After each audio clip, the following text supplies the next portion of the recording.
Hello, my name's Tom, and I'm going to start this video by saying that I own an Axe FX2 that I bought for a good price off eBay, and that for me it was definitely worth it. But it might not be for you. So in this video I'm going to go through some of the reasons why you might or might not want to buy a Fractal Axe FX. So something else I should say from the start is that Fractal users can be notoriously defensive. I think this is probably because you can't try out Fractal products in shops. You have to largely buy them on trust. Unless you know somebody who's got one already, you're going to be buying it on reputation, which largely comes down to the internet. And they cost a lot of money. So if people then go and say, well, it doesn't quite sound like the real thing really, does it? Then they don't like it very much. But I'm going to try and be as fair and objective as I can. There's going to be more yeah buts in this video than in a night out with Vicky Pollard. And hopefully people will respond rationally and reasonably. So the first thing I'm going to say, which might piss some people off, is that a Fractal Axe FX, even through good monitors or a good PA, doesn't sound the same as a good valve amp for a good 412 cab. Sometimes it can be better. So for very clean sounds, they can be very good. And also for 8-string guitars, I think from my experiments, they slightly have the edge. There might be some amps, and maybe the way you use those amps, they might be better than a modeler, but I think a lot of 8-string players do generally prefer modelers. Another advantage of using modelers and PA cabs is that you don't have the problem with real 412 cabs of them being highly directional. So you might get a better sound in a practice room if you're all standing in exactly the right place in relation to the cabs.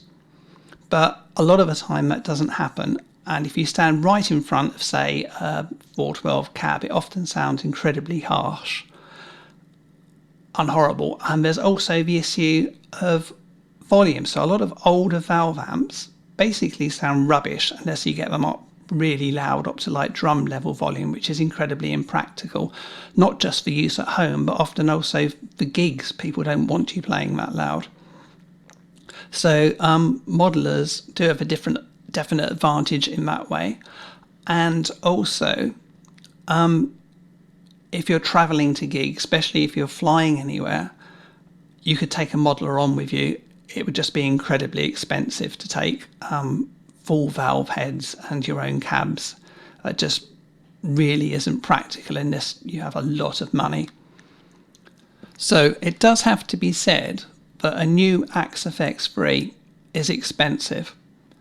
So you could buy a good quality used valve amp for the fraction of a price.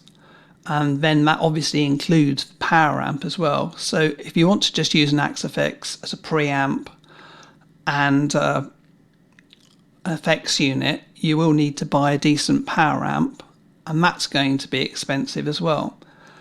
And you could put it through a PA. People do put it through a PA, but I would say most of the PAs in rehearsal places are a bit rubbish, and a lot of the time the PAs, if you're doing small gigs, are rubbish and the engineers aren't that good, so you're completely at the mercy of that then.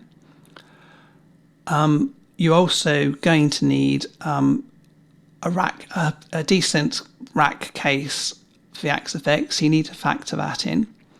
And also you'll need some kind of MIDI pedal board if you actually want to use it on stage. So another option is to buy some of the new floor units, but I would be very wary of that. One reason is that quite often at gigs, small gigs, people spill their beer all over the front of the stage. If you have a £2,000 floor unit and someone spills their beer all over it, you're not going to be very happy. And with some of the smaller units, I wouldn't underestimate the risk of theft. So I do know people who have gone out on stage at quite big gigs. They've gone out to start playing and somebody has nicked the pedals off the front of a stage. So this does happen as well. So admittedly, well, also, if you buy the Fractal units, the official pedal boards, just MIDI boards, are also very expensive. You can get cheaper options, but yeah, these are all things you need to consider. And something else to bear in mind is that if you buy, say, a good quality used valve amp, or tube for Americans, then you'll probably be able to sell it again in a few years' time for the same or possibly even more than you bought it for, as very good ones tend to keep their value. But if you buy an Axe FX 3 now, then as soon as Axe FX 4 comes out, you will only be able to get a fraction of the price back if you try and sell it again. So they will date. Every time a new version comes out, people are going to say, oh, this is exactly like the real amps. This is perfect. You can't get better than this, until the next version comes out and then nobody wants them. So that is something to consider as well. One advantage financially the Axe FX does have, however, is that you don't have to pay to replace valves. So in a 100-watt amp, that can be pretty expensive. Admittedly, you don't have to do it that often, but again, it's something to consider. Another advantage of the Axe FX is that you can use it for recording of bass as well. So the bass amps and the stock sounds aren't brilliant. You really need to buy better IRs. So I'd recommend the Ownhammer Ampeg ones. But that's true of all the guitar models as well. To get the best sounds, you need to buy better IRs than the stock ones. So I would recommend ML Sound Lab, the Megagent ones for 8-string, for heavy 6 and 7 string guitars, Ownhammer. But or you can also get good ones from York Audio, Celestion, and Dr. Bonkers are worth a mention as well, because they do some quite different sounds. Another good use of the Axe FX too is they're easy to reamp, so you can basically use it as a multi-channel reamp and DI box, not just with the Axe FX itself, but with real amps as well. So I did do a video on how to do that, so I'll include a link to that, and I'll show it at the end of the video as well. So it's a useful tool on a variety of levels, and there's a lot of things you can do with it, especially for sort of home studio use. But I found that for recording heavy 6 and 7 string guitars and for lead guitars, I've pretty much gone back to using real amps with a load box. So they don't necessarily sound significantly better when you're just playing them at home through a load box through monitors. But what I have found is that they just sit much better in the mix.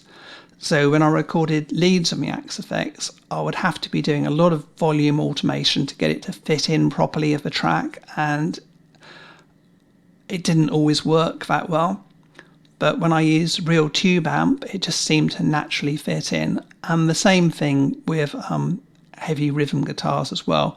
So I would say that is why most albums are actually recorded with real valve amps and not modelers. So if you're playing on say, festivals, or you're playing for anything which is mic'd up and where people are actually listening to the guitars through PA speakers, via a mixing desk, via loads of cables, via a microphone in front of one of the speakers in one of the cabs, then there's probably a lot to be said for actually using an Axe FX, and you could probably consistently get a better sound by using one.